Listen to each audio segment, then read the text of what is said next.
Serious Country, where we take farming, food and fashion for a discerning world seriously. Each and every person who chooses to dedicate their life to how we manage our resources, feed and clothe our people and maintain a quality standard of living is jumping out of bed every day to work in New Zealand's most important industry to our economy. Of course, that is our primary sector. Every person listening to this podcast or watching along live has an external responsibility, and mine is to uncover opportunities to motivate us to be fit for a better world. Now, I'm your host, Sarah Perriam, and it is absolute privilege to be able to bring you this show, and one that has some changes in 2021 as we evolve Serious Country to be the very best fit for your world and how you want your information delivered. And one of the shows we love bringing you is called Change Maker. It's a show every Wednesday dedicating a whole hour to the latest innovations, ideas and solutions that support the way we farm and grow for a better future. Now, many of the interviews on the Changemaker show will have featured in Farmers Weekly's new thinking piece that is in the paper each week. The articles, of course, are online, and a link to those will be in the information of the description wherever you are listening to this. Of course, seriouscountry.com for more on that as well. Now, if you ever need to get in touch with any of the guests that you have found interesting, please do not hesitate to email me, sarah@seriouscountry.com, and I can ask them if I can connect you, because the thing is, if we can connect knowledge and power, such cool things can happen as we progress this whole mission together faster as a team. And if you have a cool story or a great person or organisation that you think would make a great change maker, please also do get in touch, because, of course, it helps us to share the vision of others and the new thinking and research that has gone on behind what our future may look like. Now, when I recorded the interviews for this show, I was left feeling simply like a little child that thinks they know everything, but really actually knows nothing. Saying that we are still scratching the surface on how we manage our natural world for the benefit of human life into the future is actually an understatement. And I hope you are left feeling similar to me as well, I'm assured. But first up, an interview that is so fitting to the title Changemaker. Two of New Zealand's most selfish and kindest souls, connecting farmers who care about giving a hand up to our most vulnerable and those that distribute food parcels to those that are struggling. It's a brand new charity. It's called Feed Out, and this interview is exclusively launched right here, right now on Serious Country. This is Serious Country. Join the conversation. Have thoughts on an interview? Or have you got questions you want answered by a future guest? Let us know. Email sarah@seriouscountry.com.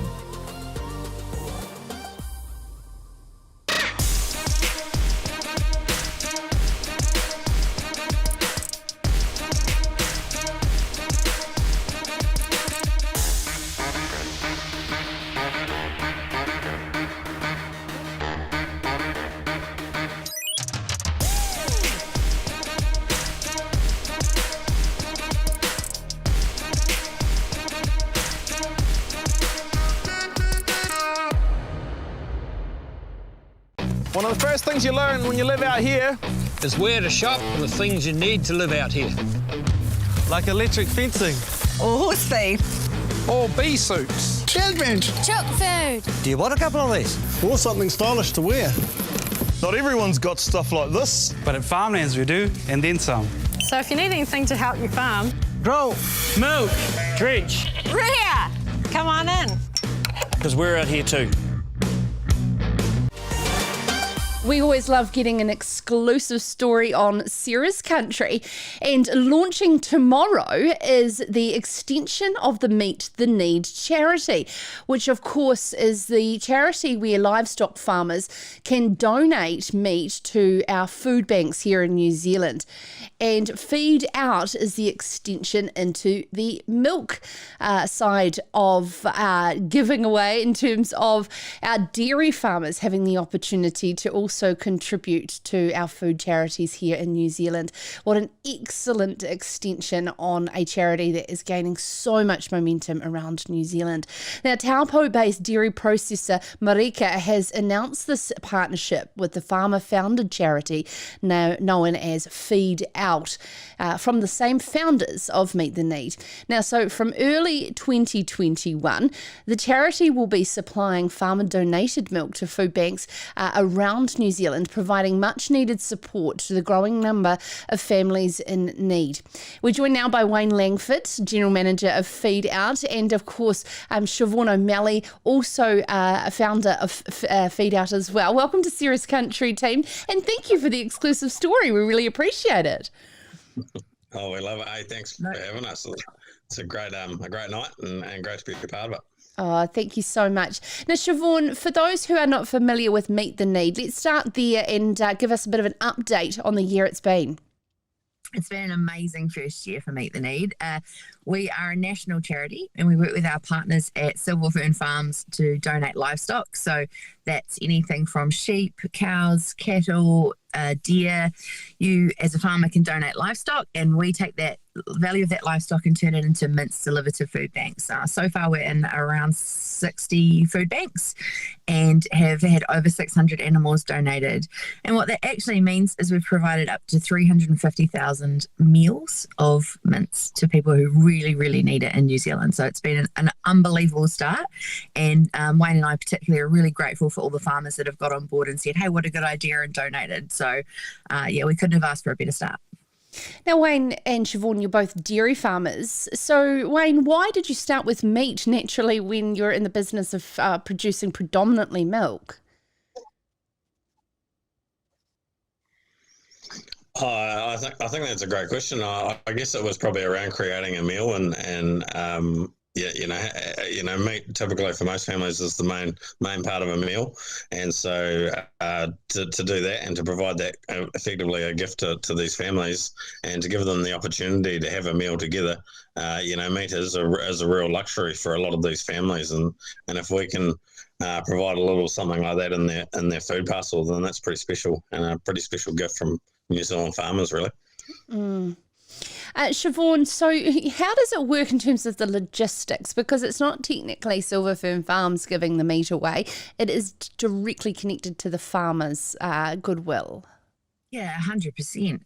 It's all the farmers. Silverfern Farms are just great in that they let us piggyback off their supply chain so that we don't have to set up our own processing plant and our own packaging and our own distribution network. So that's where they've been an enormous help. But it is 100% farmers donating the meat, and that's really clear on the packaging, and it's clear in all the discussions we have with the food banks, and they're very aware of it and very, very grateful. So what we also make sure is that 100% of funds donated by farmers go to food. So we have a separate fund that runs any running costs that we incur. It's all about the farmers donating directly to that group in society that just need help, just need a hand up. Yeah. And so when it came to Miraka, Wayne, was it hard to get them on board, or did they absolutely embrace the concept when it came to the new concept of Feed Out, whereby you're donating milk? Yeah, so, obviously Siobhan and I being dairy farmers ourselves, when we started talking about meat, a lot of farmers said, hey, what about our milk, and we produce so much of it. We approached a number of the different dairy companies, and Miraka were one of the first ones that just jumped up and said, yep, this is us, this is who we are, this is what we're all about, and we want to be a part of it. So it's been really great working with the team there. They're a great bunch of people, and we're really looking forward to kind of launching out in the next couple of months, and it was the same with the mince, but it'll be and it's the same with the milk. Once you see that little package and it's it's something a little special when you're holding it in your hand. So I'm looking forward to that moment when there's the milk's heading off to the food banks. So Siobhan, with regards to the meat, it's coming in the form of mince to food banks. How will it be distributed in the milk form? Yeah, so great question. We actually went and talked to the food banks about what they needed and what they wanted, and that's how we ended up on mince with Meet the Need. In terms of milk, most food banks are supplying milk in the form of either fresh, milk powder, or UHT. And Miraka have amazing capability with UHT. So what we're actually supplying is little 250ml bricks of UHT milk, and obviously a family could get multiple 250 mils, or an individual could get one. So it's a nice product. Sits nicely on the shelf for up to 12 months, so the food banks can store it easily and distribute it well. Yeah. Wayne, what has been some of those highlights for you? I tell you what, every time a Meet the Need Instagram post goes up, I certainly, just get absolutely so proud of my fellow farming community. And it's just incredible reading those posts. What has been some of those standout moments for you in the last year where you've seen the gratitude in their eyes? I think one of the standouts was we got a almost getting emotional because we got a one day in the mail, got home from work, and there was a package there, and it had come from a school up in Auckland, and a bunch of kids, I think they were about 8-9 years old, had sent a whole lot of little cards. There was about 30 odd cards in this package, and it was saying, "We love New Zealand farmers. We love what we do. We can't wait to buy New Zealand mince at that time. We want to help out as much as we can." I mean, that was one of the most this is what it's all about moments type thing, and to be noticed and recognised like that, and for those kids to put in that effort was pretty awesome and pretty humbling. So I'm not going to lie, you've got me good too. And you see, the thing is, Siobhan, you feel very isolated and disheartened when you're working alone on farm, that bridging the rural-urban disconnect is completely and utterly impossible. However, an initiative like yours has literally flipped the social license conversation on its head. Yeah, I mean, I'm not going to lie, that was in our minds when we created it. It was around, okay, we can do a really good thing here, and it's the right thing to do, and it's always the right thing to do the right thing. But also we were like, you know what, like farmers giving directly to people in all centres and all walks of life, that's the story that we want to be telling. And, we did get told a lot that, we just need to tell our story better and that. And I think what Wayne and I realised was we need to be doing these actions that we can talk about proudly and that means something. Food means so much to everyone can understand it. So it has been a really awesome connector and a bridge that's just gone straight between farmers and this group of society that really need help. So I think there's nothing bad about the story, basically. That's amazing. I do have to ask, Wayne, Miraka, congratulations on being first to jump on board with this, but where are you at with the other suppliers, and particularly Fonterra, with this idea? They've got the grunt to do it. Yeah, they definitely do. We've had some great discussions with Fonterra already. It's obviously a really big cooperative and takes a bit of time to work these things through. So we'll continue working on them. Miraka is going to be hyper-local, so we're going to keep it around the Central Plateau and Taupo and Tokoroa and that sort of place. So so there's a real opportunity for the other guys to get on board, and we're looking forward to our chats in the next 6 months to hopefully make that happen. Yeah. All right, if you're a Fonterra shareholder, make sure that you mention that you want to get on board, Fonterra to get on board with what is known as Feed Out. As Siobhan, dairy farmers listening and watching would love to know how they can get on board. Yeah. So if you're a Miraka supplier, you need to visit the website feedout.org, and there's a section there where you can offer your supply. Actually, if you're a share milker, you can also donate, and the donation will be taken out of your own section of the supply, your own percentage. So there could be 2 donations from every farm if you've got share milkers on, and basically that's it. We take care of the rest, and it will be deducted from your October statement. So it's the very last when the milk price is all set and when your kgs of milk solids to milk litres ratio is set as well. To get that right. It's a technical bit. And similar to Meet the Need, is there an ability for, anyone similar to like myself who just want to be able to donate from a monetary perspective? Yeah, I'm sure that you can. Any donation goes into our food fund. So any public donation from farmers, whether it's cash or whether it's livestock, whether it's milk, all goes into the food fund, and we can turn around and turn that into milk and meat for the food banks. Absolutely fantastic. Thank you so much. Founders of the new charity known as Feed Out, Siobhan O'Malley and Wayne Langford, of course, amazing change makers in what they've achieved in the last 12 months, and we look forward to following along with the successes it will be, we know, with the new charity known as Feed Out, which will donate milk to food banks around New Zealand. Now, coming up in Sarah's country, they want to be the leader in the fertigation world in pastoral farming. What is fertigation and how will that be a game changer? There's our next change maker, Graeme Pile, co-founder of Fertigation Systems, joining me here in studio. This is Sarah's Country, produced in alliance with Farmers Weekly, the place New Zealand farmers turn to for a trusted source of in-depth agricultural journalism. Stay connected to the matters that matter most by subscribing to My Daily Digest at farmersweekly.co.nz. The recipe for perfect beef and lamb.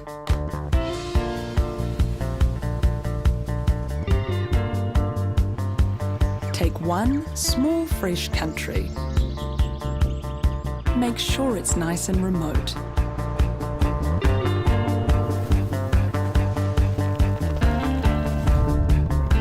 Now, keep it at the ideal temperature all year round.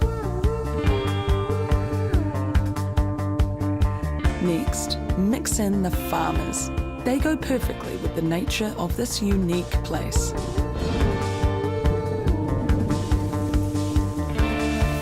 Add regular sprinkles of rain to really bring out the lush meadow grass. Then let your animals happily graze on this grass all day, every day.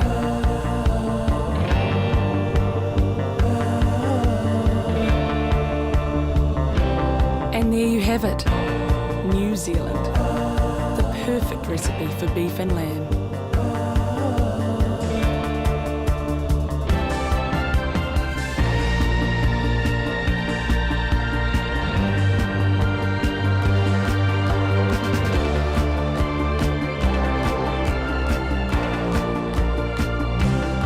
Taste pure nature.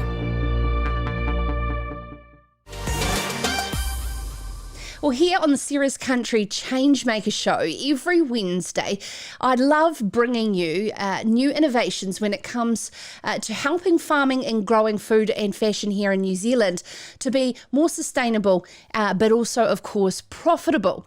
We are going to be talking next about the technology known as fertigation, which is the application of liquid fertilisers through an irrigation system.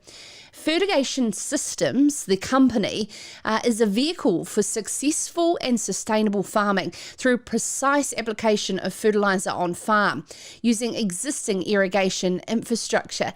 And in a first, which is a guest in my studio here in Canterbury, welcome to Graeme Pile, co-founder of Fertigation Systems.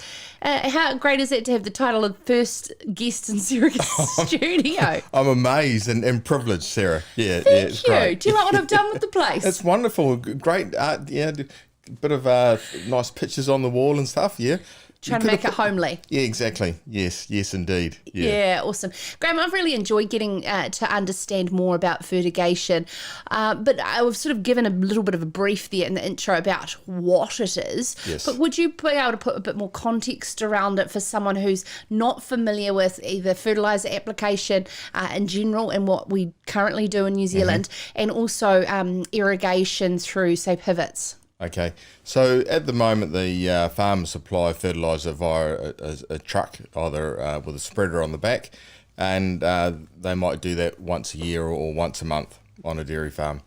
So with fertigation, what we're doing is we're liquefying that fertiliser and we put it through any irrigation system that the farmers have on farm, and because of that, then they can apply little and often, and they can spoon feed the plant, so there's no waste to the environment, and it's better for the environment. And of course, we're facing some challenges with the nitrogen cap of 190 kilos of nitrogen per hectare. So therefore, you must be seeing potentially a swing to the controlled environment such as this. But how would that differ in terms of still being able to get the benefits from using less? So the 190 cap has really made the farmers need to think about how they're going to apply the fertiliser and what sort of fertiliser they're going to apply. With fertigation, they can, because they are putting little and often on, then instead of putting a kilo of N on per day, they can actually put on, say, 0.7 or 0.5 a kilo a day, and they can manage it a lot better. So if the grass is growing really well, then they can say, okay, well, we won't put on the 30 kilos, so we'll only put on 5 kilos a day. In one application. So they can manage it a lot better, and that allows them to reduce it from, say, 250 kilos of N that are applying down to less than 190. Yeah, and plus they save money as well. When we were talking about it in the office yesterday, some of the common things that people think about straight away is wouldn't it block up the nozzles within the irrigator? Could you explain how that works and it doesn't become a problem? Yeah, certainly, and that's one of the issues why some farmers are we're a bit hesitant to put a fertigation unit in. The fertiliser that we use in the liquid, the farmers buy it from Ravensdown and Balance, so they know it's consistent. They know it's got no lumps or bits in it that's going to block the irrigator, and also the volume of water that the farmers are applying through the irrigator means that, for example, if they're applying 10 mils of water per on a hectare, that's 100,000 litres of water, and we're only injecting possibly 1,000 litres of fertiliser with it. So it's very dilute, and it doesn't block the nozzles, it doesn't rust the pivots. So it doesn't harm the infrastructure in any way. Yeah, so some of those common things that you do get initially. What are some of the other misconceptions that may make people more hesitant? One of the misconceptions is it's foliar feeding the plant. Now we're not doing that. Foliar feeding the plant is when you apply nutrients via a spray truck, where you're only putting on 200 litres of water per hectare. And that's going through the leaf. With fertigation, it's been washed into the soil and it's taken up by the roots. The other misconception is that it's applying effluent to the paddocks. That's totally not correct. So it's just applying new nutrients in terms of urea or other liquid fertilisers to the soil. Yeah.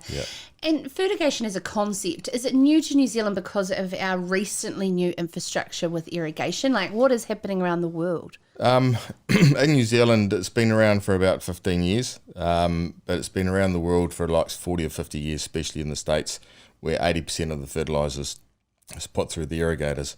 So it's been tried in New Zealand before. And with some success, but what we've changed now is that we've actually got a totally integrated system that uses very, very reliable pumps and products, and it's simple to use. So we've learned from the past in terms of what didn't work in the past, and we've made sure that this is a robust system that the farmers can easily use. Yeah, and so some of our listeners and viewers who do have long memories to some of the times that it has been tried before, why did it not work last time? It didn't work last time because the infrastructure that was put onto farm wasn't reliable and wasn't robust. The solenoids would block up, or they were doing a lot of mixing on farm. And as one farmer said to me, I'm a farmer, I'm a stockman, I'm not a chemist. So therefore, I don't want to mix on farm. I'd rather have the liquid delivered to my farm. Yeah. And when it comes to the technology of monitoring what's going on, because obviously we need to capture a lot of the data of inputs going on farm for our farm environment plans, how is the technology that you're using or offering plugging into existing softwares and planning tools for farmers? What a great question. So what we've got here is all our pumps have a flow meter on them, the fertiliser pumps. And that information, along with the GPS position of the pivot, goes back into the cloud, and it records how much was applied, when it was applied, and also how much water was applied with it. So, and that's per pivot or per paddock. So the farmer can get a printout, print it off, put it in his farm environmental plan, and then you'll get a big tick. I'm also thinking too, I've got to play devil's advocate here on behalf of the listeners, is that a pivot on most farms is round, and there is corners in paddocks that have fixed grid irrigation or K-line, and so therefore if I'm going to do a traditional fertiliser application, the truck goes up and down in a rectangle shape. What happens to those redundant areas? Yeah, so the fertigation go through any irrigation, so it can go through those fixed grid areas or the pivots or the K line. We've got a rule of thumb that if we can cover 85% of the farm if we can cover 85% of the farm with fertigation in terms of fertiliser through the irrigator for a reasonable sum of money, then that's our goal. If you try to cover 100% of the farm via fertigation, therefore the capital cost is just too much, and you still need to come in with a truck in those wee areas. And I mean, top dressing application and the precision technology that's going into that, they would like to think that they are very good at covering areas, and then the next step up, of course, helicopter. But this in terms of precision is taking it right down to the blade of grass. It is indeed, and just coming back to the precision, the trucks can now alter where that they're very accurate in terms of where they can put that fertiliser. So in terms of the corners and stuff, then they can actually put the fertiliser exactly where it needs to go. The fertigation is at that next level in terms of precision.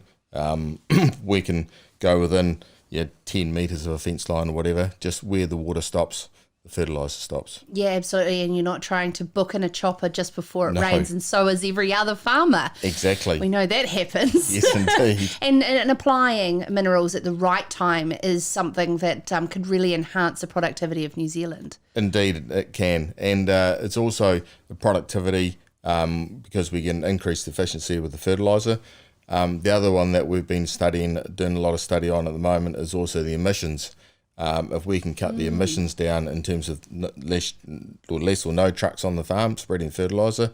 Also with fertigation, we don't lose the nitrous oxide from the fertiliser to the atmosphere, and we can also stop or reduce the nitrous oxide from the urine pitches as well. And compaction from trucks too. Yes, compaction of trucks on the soil as well. Yes, yeah.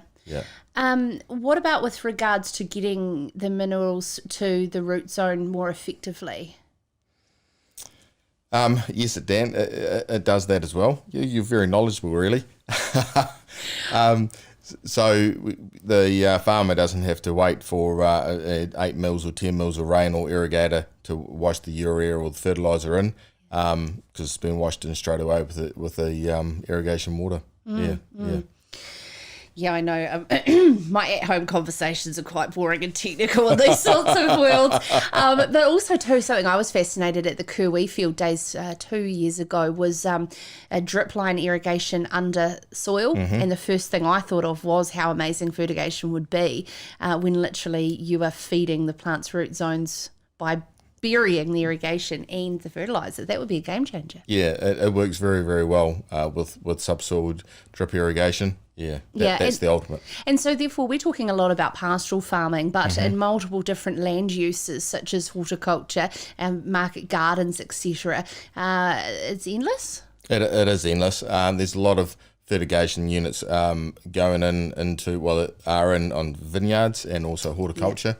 They've been doing it for 10, 20 years and they get the benefits. They get good grapes and good veggies, etc., etc. So why shouldn't the pastoral farms of New Zealand enjoy those benefits as well? Yeah, certainly. So I mean, the thing is, Graeme, you're not new to the farming industry. Went to Lincoln University, grew up on a sheep and beef farm in Miraka near Dunedin, and I mean, so I suppose you seem extremely passionate about this particular field. But I mean, everyone gets out of bed specifically to make a change, and of course, we're on the Change Maker show. What is it that drives you and you love to see change and would feel like that measure of your success? That's an interesting question. I've been helping farmers for 25 years in different forms, whether it be finance or insurance or fertilisers and technology. And I see that my company, Fertigation Systems, is really a combination of all those past experiences, so that the thing that gets me out of bed is to make sure that whatever we suggest to the farmers to do, it's going to be profitable. He's going to be sleep easier. It's going to tick all the boxes. That's going to make his life a lot easier. If I can do that, then I've done my job, and and we'll all be better for it. Yes. Yeah. Absolutely fantastic. I mean, we're all motivated for a reason. Otherwise, we wouldn't do what we do. And helping others is, to be able to achieve that, is absolutely fantastic. Thank you so much, Graeme, for being my first guest in Serious Country Studio here in Taitapu. And now, after the break, we are going to be catching up with Plant and Food Research lead scientist, Dr. Robin MacDiarmid, who joins us to share why 2020 proved to be the year where most of the world learnt more than ever anticipated about viruses. Now, viruses can support sustainable food production as well. And she is going to be giving us more information about some genomic sequencing that has been used from viruses and bacteria that hasn't been understood before. This is Sarah's Country. Catch the latest on the matters that matter most wherever you are. Listen to Sarah's Country on Spotify, iHeartRadio, Apple or Google Podcasts. Try asking Alexa or Siri. Play Sarah's Country on podcast. Every morning, Kiwi farmers wake up to produce high quality food. Yet, every night, some Kiwi families are going to sleep hungry. Meet the Need is a charity founded by farmers, and it's here to change all that. We're about New Zealand farmers feeding New Zealand families by donating a small part of what we grow when we can. You can help us make sure no one in New Zealand goes to sleep hungry again. Visit meettheneed.org and follow us on social.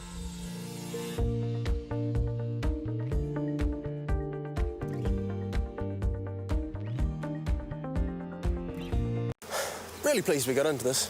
Thanks for your help, Dave. It's a good idea, honey. Do you reckon it'll come out? Cover it in talcum powder, leave it 10 minutes, you'll be fine. Good call, Dave. Good call on getting those security cameras, Dave. You call a new one yet?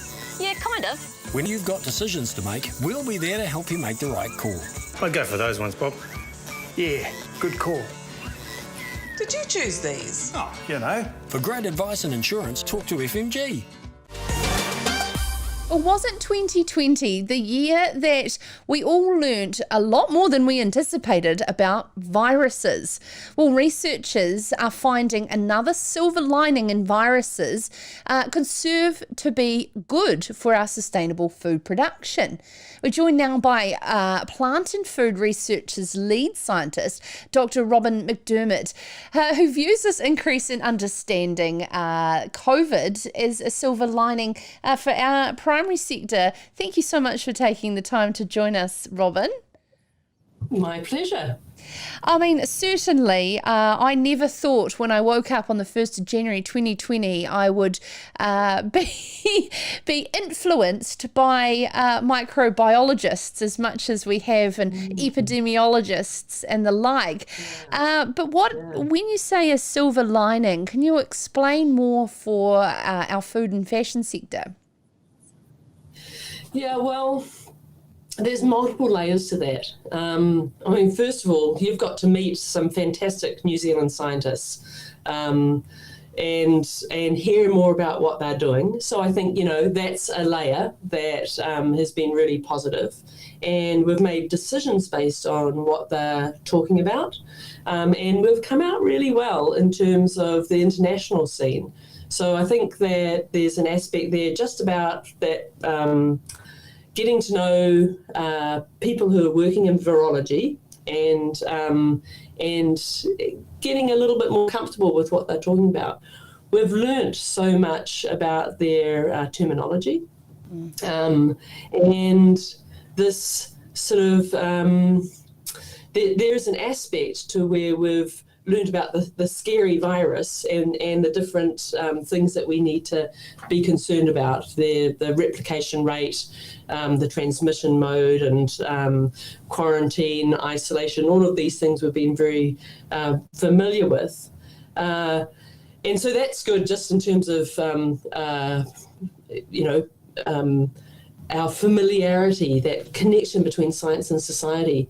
But there's a big missing part that people really are overlooking, and there's reason for that, and that is the good side of viruses, good viruses, very much like good bacteria.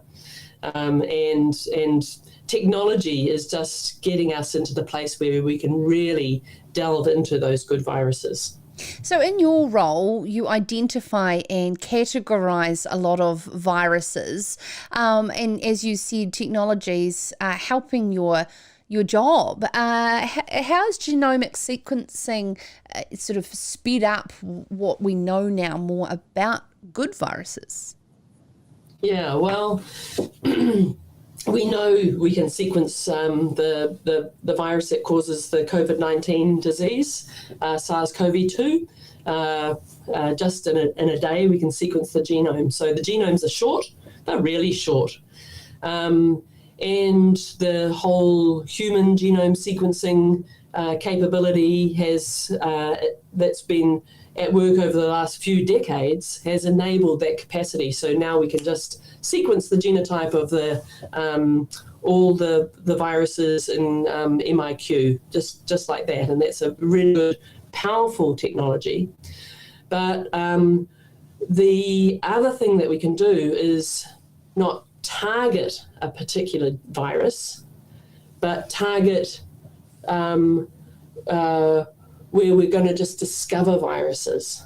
So viruses are very, very different from all other organisms in that they don't have conserved regions. They don't have a little conserved bit, a barcode that you can sequence and say, oh, this is what that organism is. They don't have that barcode. So we have to use, or we have had to develop methods to be very untargeted, go very broad and say, well, what's there? What's there and what's viral? And our new sequencing technologies now allow us to do that. So before we could only see viruses that cause disease, and then we'll dig in there and see, discover what that virus is. Now we have the technology to look at healthy environments, healthy plants, healthy people, and ask, well, what viruses are there? So therefore, I mean, in the human health world, gut microbiology, microbes are becoming such a huge part of our focus for having good health, and we know the benefits of fermentation and fermented foods, and so therefore bacteria has moved from it all being about a bad infections to actually how we can use bacteria to be good. So I'm not familiar with how viruses can be good. What are some of those examples that we can relate to? Yeah, well, I think that right now, when we're just in this sort of mini heat wave, we can really appreciate how plants might feel, because they can't, take a little trip into some area that's a bit more shady, or go for a quick dip in the pond. They pretty much anchored to where they germinated. And so how do they deal with being hot? And I'll give you one example where some colleagues in Yellowstone National Park examined plants that were growing at 55 degrees. 55 degrees is very hot.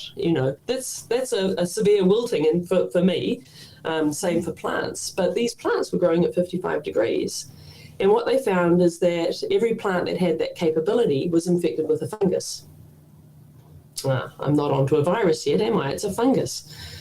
And critical was that every fungus that was infecting that plant, enabling growth at 55 degrees, was itself infected with a virus.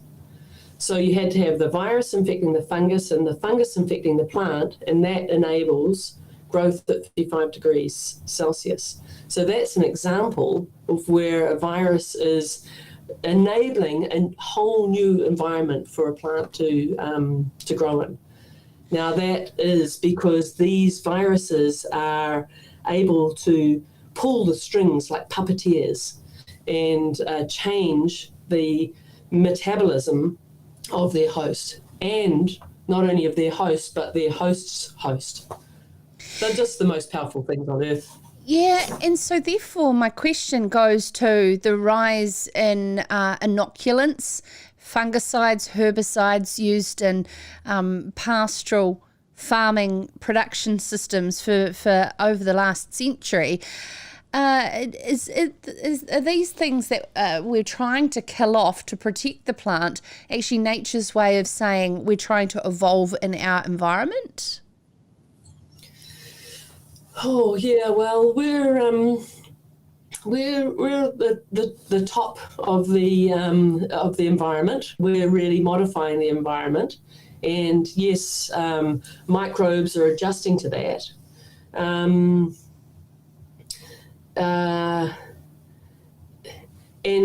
as part of that, we have the ability to bring in this other player. I'm sort of not answering your question. Yeah, because, I'm sort of likening it to the rise in interest around biopesticides and how we can use biology for the intended purpose of protecting the yield of the plant, but at the same time, the environment the plant now has to compete in.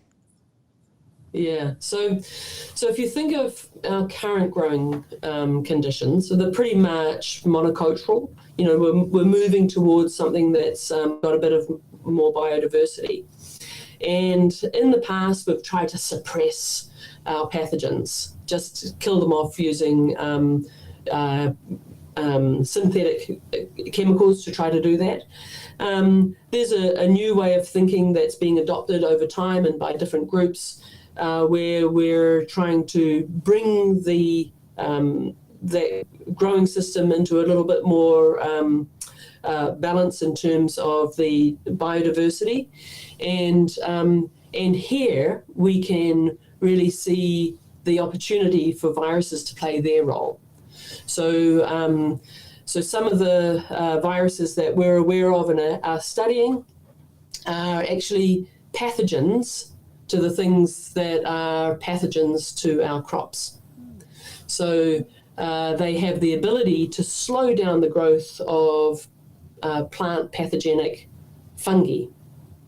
So if we increase that biodiversity in terms of the viruses that are in that cultured environment, the cropped environment, then we might be able to bring those pathogens that we want to control, the pathogens that are causing disease to our crop or our fruit, under a little bit more of a restricted population. And so that then becomes a service that the ecosystem can provide. And we can bump that up by applying those viruses in the future. So, in your career, science career, Robin, I mean, what is the one thing that is frustrating that you wish we could understand and grasp the concept of when it comes to, you know, embracing viruses and bacteria into our food production system? Yeah, well, there's just the big unknown. You know, I say that we've got this capability, but there's only we're just scratching the surface of it. We really need to do a deep dive into understanding what, from my perspective, what viruses are present in healthy environments, what viruses are present in environments that you can see are very much out of balance, and understand the role that they're playing. So we've done that, as you say, in the microbiome of the gut. We're really starting to understand that. Let's get beyond ourselves. Let's look into our natural botanical environment. We can go further as well, and see what are those moderating and beneficial attributes that viruses are playing, because we have very much overlooked the power of these viruses. We can see it in COVID-19, the power that they have, the replication capacity that they have, the ability to get around. And then if you switch that and thinking about how they might be beneficial, and yet we're just, when we look at a plant and then we see it growing very well, we think, oh, you know, we must multiply that plant. What about the smaller things that are around that plant? You know, there's a lot of potential looking at that microbiome. It's called a holobiont, the whole system, including those little puppeteers, the viruses. Thank you so much. It's a world, very, very small. I am absolutely. So that's my big ambition. We are privileged to have you working in this field on our behalf for our future. Thank you so much, Dr. Robin MacDiarmid there from Plant and Food, a lead researcher, and wanting to, of course, put a better spin on viruses and that they are good for our production system. You can read more about Robin in the New Thinking piece in this week's Farmers Weekly. Thank you so much to Richard Rennie for bringing us that story.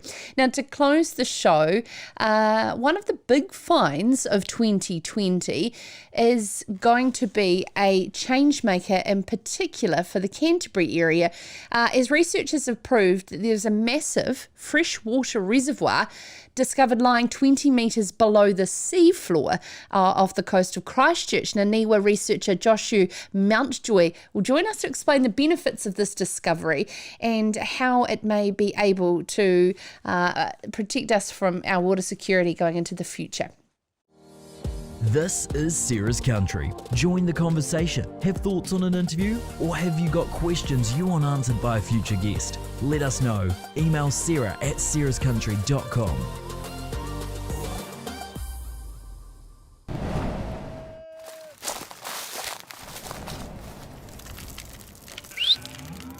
Growing a better world takes courage. It takes foresight and vision. It's about dreaming big, then being brave enough to follow that dream through. To create a world where food is plentiful, soils are healthy, and rivers run crystal clear. A world where we grow more with less, where livestock is tended to with care. Energy is friend, not foe, and waste is a valuable resource. This is the world you're already shaping through imagination, innovation, and determination.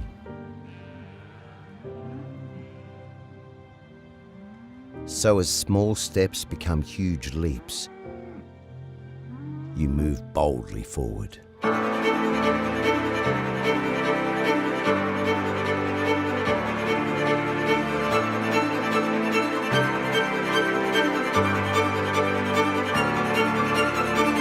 And Rabobank is there beside you to help grow a better world together.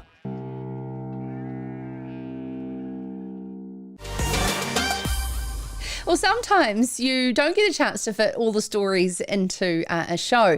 And one of them from last year, I'm very excited to bring you now on the new format of the Changemaker show to Sarah's Country every Wednesday. And this is where scientists have discovered an extensive body of fresh water off the Canterbury coast between Timaru and Ashburton. NIWA's marine geologist Dr. Joshu Mountjoy says the discovery is one of the few times a significant offshore aquifer has been located around the world and may lead to a new freshwater resource for the region. And he joins us now.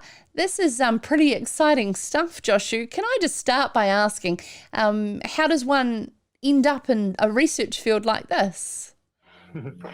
Yeah, I started working on land and working on large landslides and sort of commercial developments, and then went into research, did my PhD in marine geology, so studying the seafloor and how it's formed and all of the techniques we use to study the ocean floor. And then more recently, so really only in the last few years, one of the kind of emerging and exciting fields has been trying to understand the connection between fresh groundwater onshore and then what happens beyond the coastline, because of course the coastline is not the total boundary for the onshore geology. It continues offshore, and so that if we've got large aquifers onshore, there can potentially be an offshore component to those as well. Aquifers in general are commonly misunderstood. Yep, I would say so. I'm not a hydrogeologist, and people who study in that area have a great understanding of aquifers, but often don't really think about that offshore component. So I'm sort of bridging across that. Yeah, and so this particular reservoir that has been discovered is only 20 metres below the sea floor. That seems really shallow. Yeah. Well, yep, 20 metres is a fair way, I guess. It's pretty important to have the context for a system like this. We go through, going to step back to some quite big picture stuff here. We go through these glacial ice ages. Everyone's aware of those to some degree. What it means is that 20,000 years ago, we were in the peak of one of these ice ages, and a lot of the seawater was locked up in ice at the poles especially, but all around the world. And it means that the sea level was 120 metres lower than it is today. So what that means is that the coastline is way further offshore than it currently is. And so in the Canterbury situation, off Timaru and that kind of area, the Canterbury Bight, the coastline is actually up to 50 kilometres further offshore than it is today. And so the coastal plain is way, way bigger. So at that point, you've got rivers crossing that whole area. They're putting down their deposits, gravel and silt and sand like they do today onshore in the Canterbury Plains. And it's raining on that area, of course. And so you have the development of your groundwater systems and surface water systems there. And then once the sea level starts to rise, and that finished about 7,000 years ago, then you start to deposit your marine muds and everything over the top of that, and that kind of seals it and locks in the coarser grained gravels and sands and so forth that were terrestrial deposits, we say, things that were put down by rivers. And then you have that process repeating, and the glacial cycles happen about every 100,000 years. And so over time, you build up the sequence of sediments offshore. And this is what we've been focusing on. And so that 20 metres can represent actually quite a lot of time or material that can be the finer grained material that creates a divide between the seawater and any potential fresher water underneath. And it's quite important to get that point across here, is that we're not necessarily got something that we could pump out of the ground and drink. Often these freshwater reserves offshore can be quite brackish and sort of be somewhere in between total freshwater and seawater. But we've got indications here that this has got a reasonably low salinity. Yeah, so when it comes to the discovery and then, of course, measuring things, like you said, salinity, how do you go about doing that? Yeah, so it's definitely tricky. In this case, it was a kind of a chance discovery. There was some scientific drilling happening off the coast of Timaru, and they found they were looking at something completely different, at the sort of sedimentary cycles related to glaciations, but they always do as much analysis on those core samples as they can. And so they were taking the pore water and they draw it out of the cores. So in between the grains of sediment, you've got a bit of water locked up in there, and analysing that for a whole lot of things. And one of those is salinity, and they found low salinity spike about 50 metres below the seafloor in that drill hole.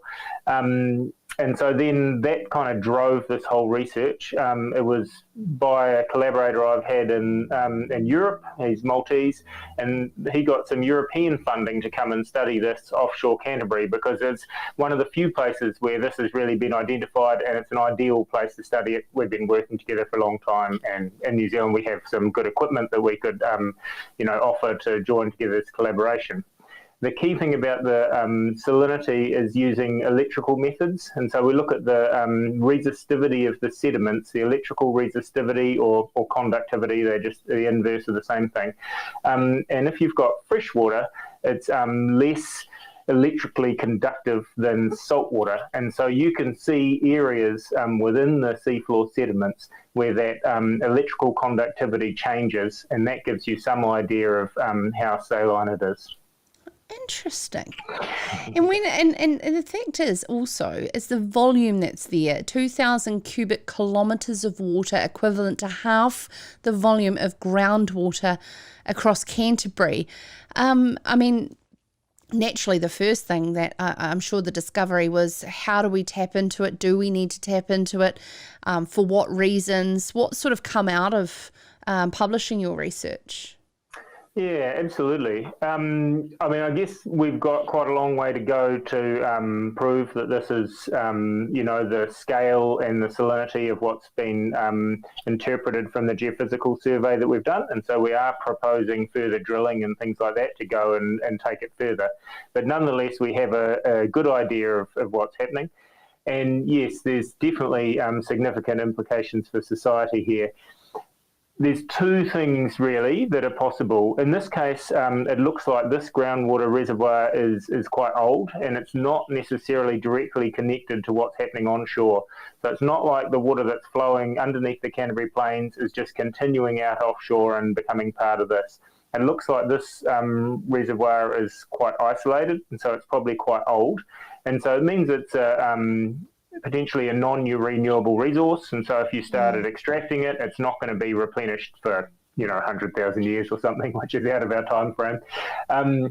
But nonetheless, it's there, and if it's reasonably close to fresh water, then it could definitely be something that could be used. And so you would want to do a lot more work to understand it.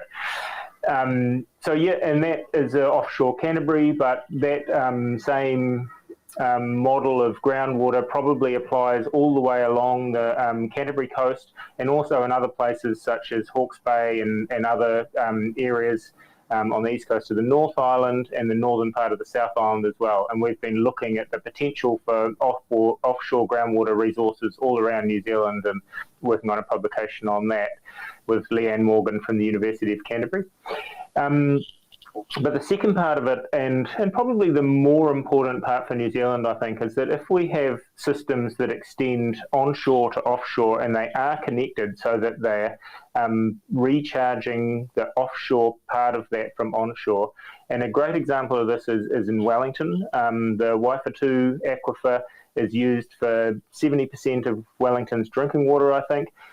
We know that extends offshore. There's a marine borehole near Soames Island where fresh water is taken out, and they carefully monitor when they're taking water in Seaview near the coast how much they're taking so that they don't start drawing the offshore part of it and drawing in the seawater. So in Wellington, we have a good idea of how far the groundwater extends offshore, and we can manage that really carefully. But in many places, we have pretty much zero information on how far offshore the freshwater extends.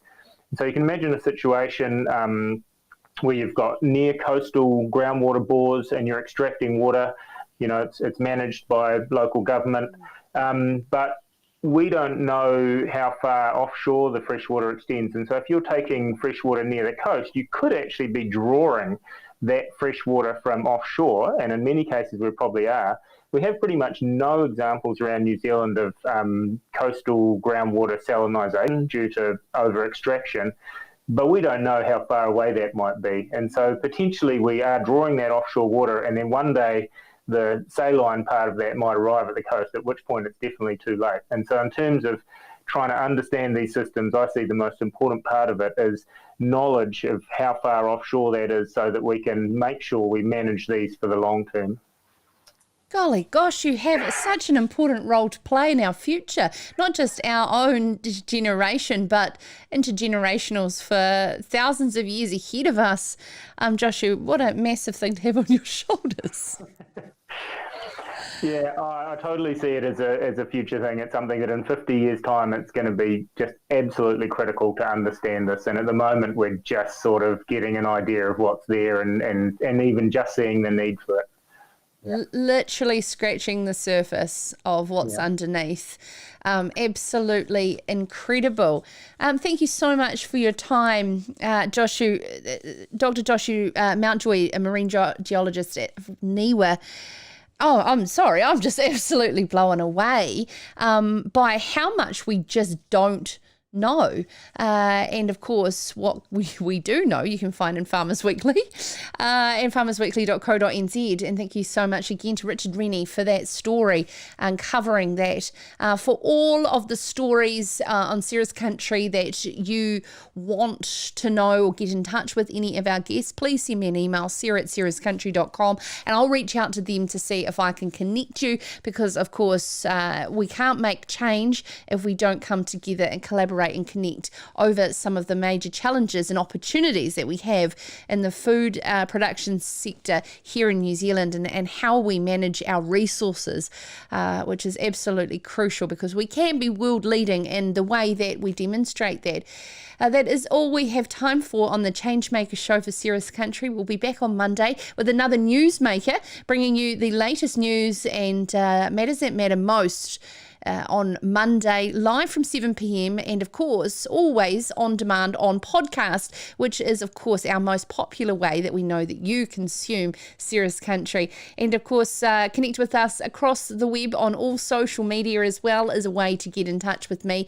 In the meantime, have a wonderful weekend ahead, whatever the weather is going to bring, and of course we look forward to chatting live with you on Monday. In the meantime, take care of yourself. Ka kite anō.